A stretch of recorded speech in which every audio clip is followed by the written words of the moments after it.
Unahin na natin mga bossing. Ito, sampal ito sa mga DDS. Sampal ho ito mga kababayan Doon po sa mga walang sawa na naninira ho sa Quad Committee, mga bossing. Ano sabi?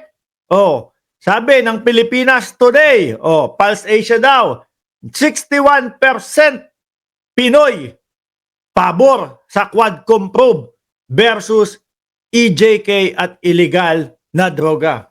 Base po doon sa Pulse Asia, mga kababayan.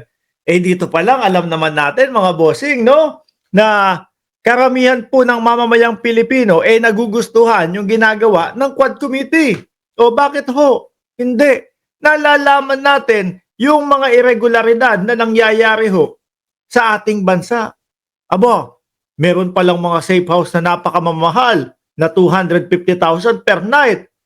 Di ba? Kung hindi po dahil sa Quadcom, mga boss, yung mga pag-iimbestigan nila dyan, hindi lalabas yan at hindi masisiwalat yan. Ano pa?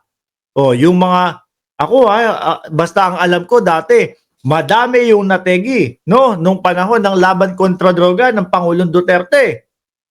Ngayon, alaman natin sa bilang, higit 20,000 hanggang 30,000 ang mga nabiktima doon sa laban kontra droga, yung sa EJK na yun.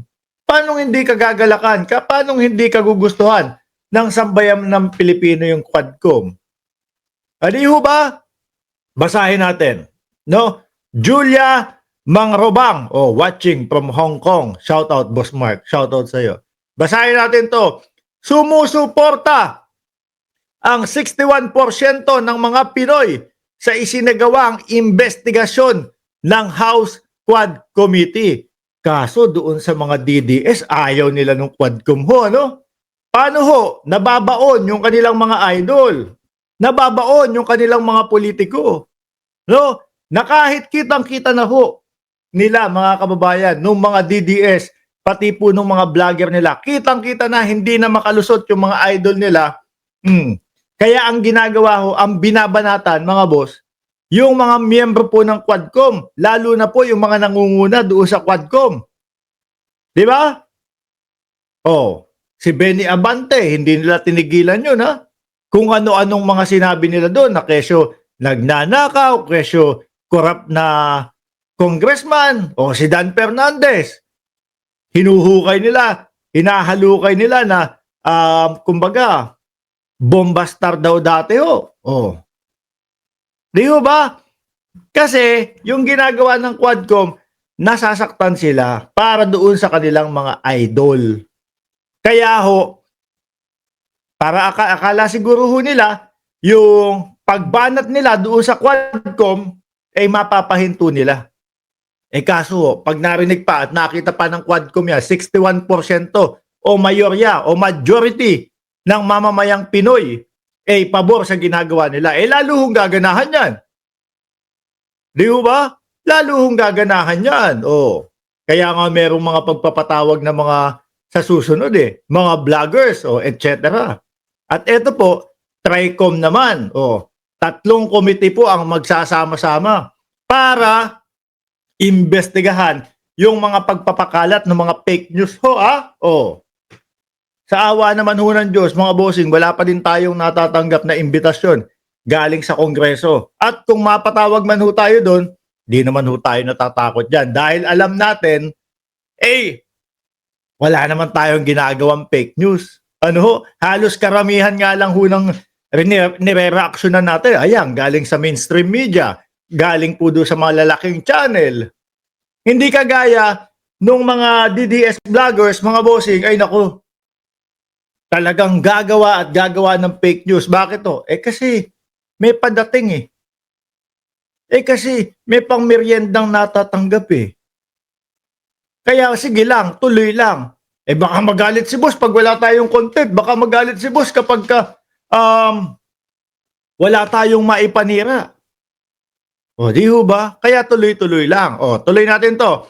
Sumusuporta ang 61% ng mga Pinoy sa isinagawang investigasyon ng House Quad Committee sa issue ng extrajudicial killings, illegal drugs at pogo na iniuugnay kay dating Pangulong Duterte.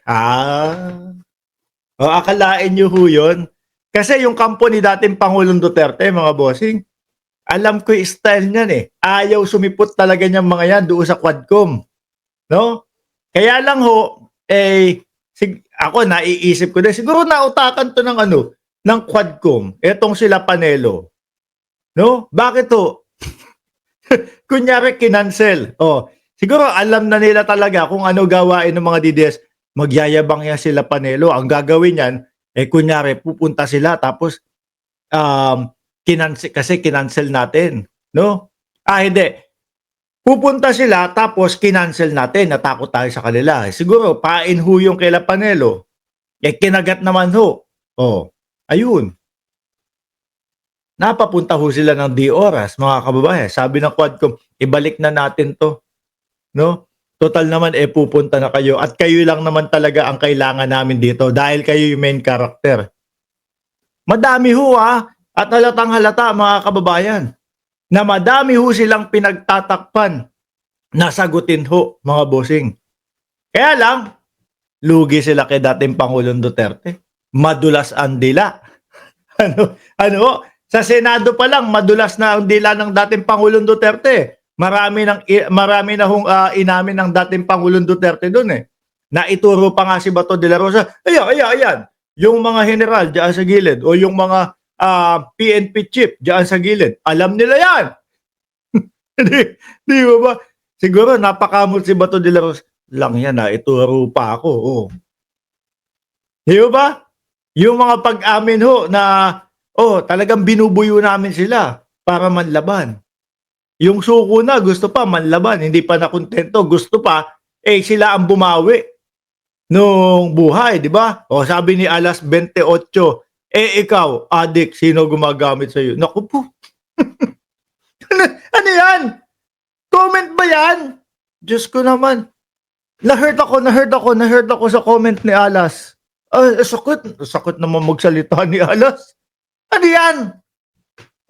Yung musmus na bata, hindi mo kayang masaktan dyan sa komento mo eh. Pangbardagulan nyo na yan? Wala. Mahina. Hindi uubra sa mga bardagulan natin ho ito. Pang grade 1 lang yan. Ikaw, adik, sino gumagamit sa'yo? Baka pag pinagdikit yung mukha natin, sabihin, long katuts mo ba yan? Sinasabihan ka, adik, bakit mas mukhang adik sa'yo yan? Kaya cartoon character na lang ho ang inilagay niya. Iyakan agad. Umpisa pa lang yan, Number 1 pa lang nating topic yan. Nag-iiyakan na kayo dyan. Di ba? Ano pa dito? Yun nga daw, 61% ng mamamayang Pilipino. Paano yan?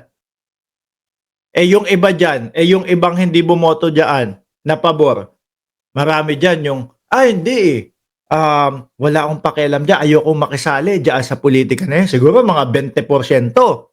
Ilan na? 81. Ilan ang DDS na hindi pabor doon sa Quadcom? 19% na lang. Which is, tumutugma naman ho, mga kababayan. Doon sa mga nila, sa mga parali-rally nila. Na di 19, di 17 na lang ho yung pumupunta. Sabi ni Christian, Lyle Pantalyon Cruz, walang bato kung walang Duterte. Totoo naman po yan. Totoo naman po yan. Nagets ko din po yan.